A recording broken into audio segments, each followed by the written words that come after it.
سلامونه او احترامات ملګرو. الله دې وکړي چې ټول به روغ او جوړ یاست او ژوند به مو ښه روان وي. امید لرم چې ښه اختر به مو تر دا دمه تېر کړی. ملګرو، نن غواړم چې په بیړني حالت کې تاسو څنګه استوګنځای اخیستلی شئ، یعنې دولت نه ځای اخیستلی شئ. مطلب هغه ملګري که څوک اسناد لري، اسناد نه لري او دوی ته د ځي ضرورت د سرپناه ضرورت، نو دوی څنګه په یو بیړني حالت کې دغسې حالت کې استوګنځای دپاره دوی غوښتنه کولی شي. دا غي نه مخکې ټولو نه مخکې درته دا وایم چې هر کله تاسو فرانسې ته راشئ او تاسو پناه غوښتنه کوئ، په پریفکچور کې په اول ملاقات کې تاسو ته د استوګنځي پیشنهاد کیږي او هغه باید تاسو قبول کړئ. که چیرې تاسو ته په پریفکچور کې په اول ملاقات کې تاسو ته د استوګنځي پیشنهاد نه کیږي، نو بیا تاسو فیچ کم دی هغه تاسو ته پیشنهاد کوي د یوزي او هغه هم باید تاسو په هر حالت کې قبول کړئ. که چیرې تاسو یې قبول نه کوي، نو تاسو باندې چې کم دولت تاسو رقم نقدي کومک کوي هغه تاسو باندې بنديږي، بل تاسو بیمه تاسو باندې بنديږي.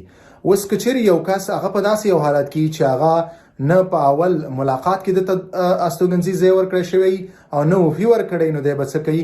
او یا داسې یو حالت هغه ملګري چې نوي راورسیږي او دوی په پل لاندې په سړکونو باندې اوسیږي او دوی ته د استوګنځي سخت ضرورت، یعنی یو بیړنی حالت په عاجل ډول باندې دوی ته د یو استوګنځي ضرورت، نه دوی څنګه کولی شي؟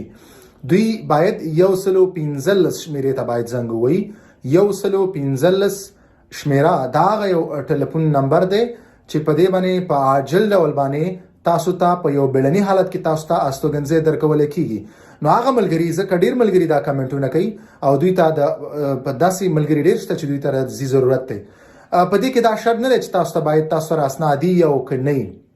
طبیعي خبره ده هغه ملګري چې نوي راغلي او دوی پلونو لاندې اوسیږي، سړکونو باندې اوسیږي، نو دوی سره اسناد نه، دوی پناه غوښتنه نه کړي، نو دغه شمیره 115 دوی د پاره کار کوي، دا دوی د پاره فعالیت کوي.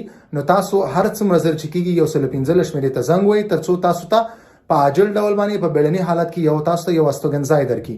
دغه ځای موقعیت د پاره ځکه ځایونه کم دي، دوماندونه چې کم دي هغه ډیر زیات دي، خلک زیات دي، نو د لپاره تاسو ته یو بیړنی حالت کې یو ځای درکړي چې په موقعیت ډول تاسو ولته اوسئ. هغه ځنه څه وخت بعد د تاسو دوی بل ځای ته ترانسفر کوي. نو هغه ملګري چې دوی غواړي دوی ته په عاجل ډول باندې د استوګنځي ضرورت 115 شمیرې ته دوی په عاجل ډول باندې زنګ ووهي، نو دوی ته په موقعیت دپاره په یو عارضي طور باندې دوی ته یو استوګنځي ورکړل شي او دوی هغه کې اوسېدلی شي. مننه ملګرو. که تاسو هر رقم سوال لرئ، پوښتنه لرئ، خپل پوښتنې ته په یوټیوب چینل کمنټ سیکشن کې تاسو پوښتنې کولای شئ. ان شاء الله په خپل وخت به زه تاسو د پوښتنو خامخا تاسو ته جواب درکوم. په مخه